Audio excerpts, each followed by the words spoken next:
Grace and peace to you from God our Creator and our Lord and Savior, Jesus the Christ. Amen. So our gospel for today is commonly called the prodigal son.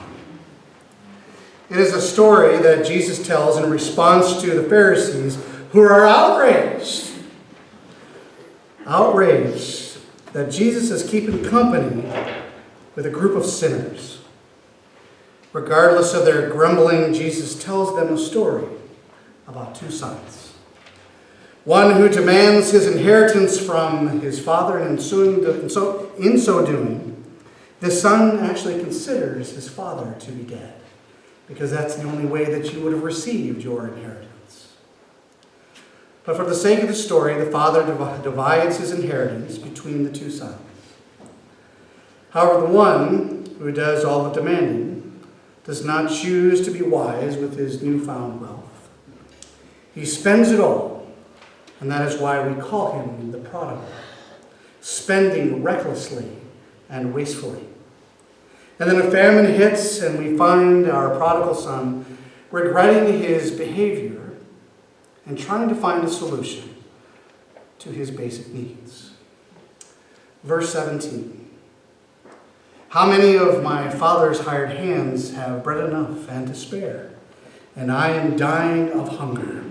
I will get up and go to my father, and I will say to him, Father, I have sinned against heaven and before you. I am no longer worthy to be called your son. Treat me like one of your hired hands. And so he goes. Yet the response is expected. The response of the father is unexpected.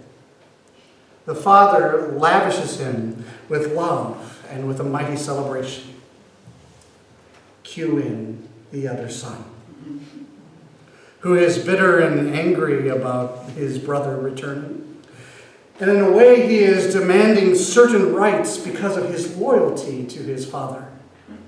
And regardless of his demands, the father welcomes him home. So what is the point of this story?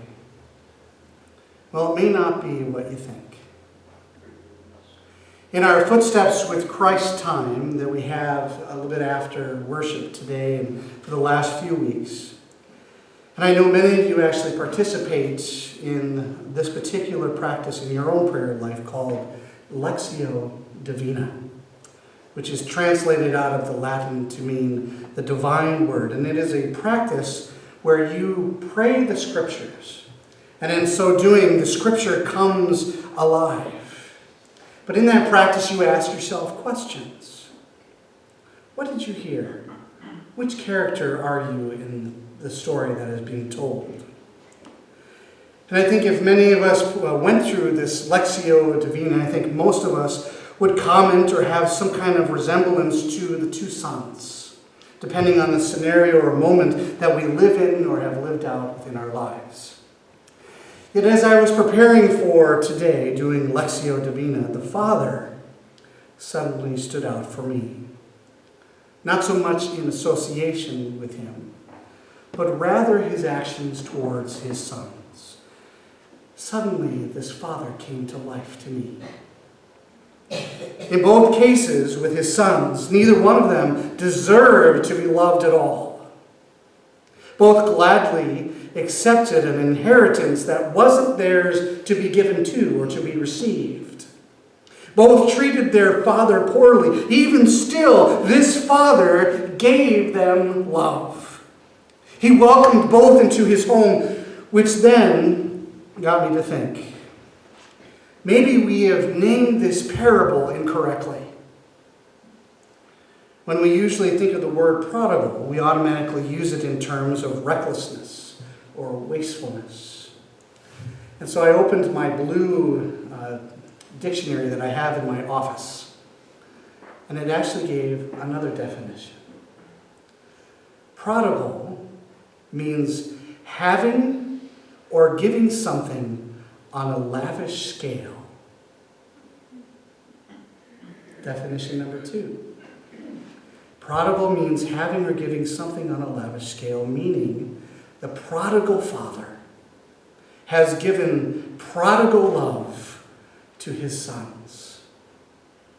Just as God does with us on a regular basis. Therefore, the point of the parable is our God lavishly loving you, and in return you should love people in the same manner. Especially with people who are, well, sinners. Like you, like me, and then some. Let me put it in today's context. The other day I went out to Subway, a restaurant that all of us are very familiar with. It's the one right over here, over by the Big Lots and Ace Hardware down the street. And for months there has been a man there with a grocery cart that hangs out in that part of the strip mall that's there.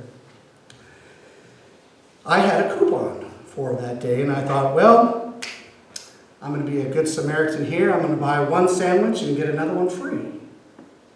And I'm going to give the other one to the grocery cart guy. Why not? It's free. And as I was leaving to go back to the church, I gave it back to the guy, the sandwich, and I said, here you go. You seem to be a little bit hungry. And he said, thank you. But hold on, do you mind? Mind what? I responded. Do you mind, I noticed that you had your sandwich with you. Do you mind eating your sandwich with me? And I sure had said, well, I guess so, sure. No problem. And so he sat next to his grocery cart on the sidewalk, and I leaned up against the concrete post, and we ate. And we talked nothing, well, in particular. We did talk about sports a whole lot. And we ate until we finished our food. And then the man with the grocery cart said, thanks for making me feel normal. May God bless you because you give out blessings to a guy like me. And at the moment I thought, how dare he? If anyone should be wishing him of God's blessings, it should be me. How dare he? This was my moment, actually, to make sure that he was taken care of. How dare he? How dare he? But then I came to my right mind. I need blessings too. God blesses us with an overabundance of love. So be like the prodigal father and love your neighbor. Love your brother, your sister, your family, friends, co-workers, the stranger on the street, with that same love that God has given to you. Invite others to the banquet feast, especially when people are lost, when they are stubborn, when they are broken. Be a prodigal believer in God and share God's love lavishly.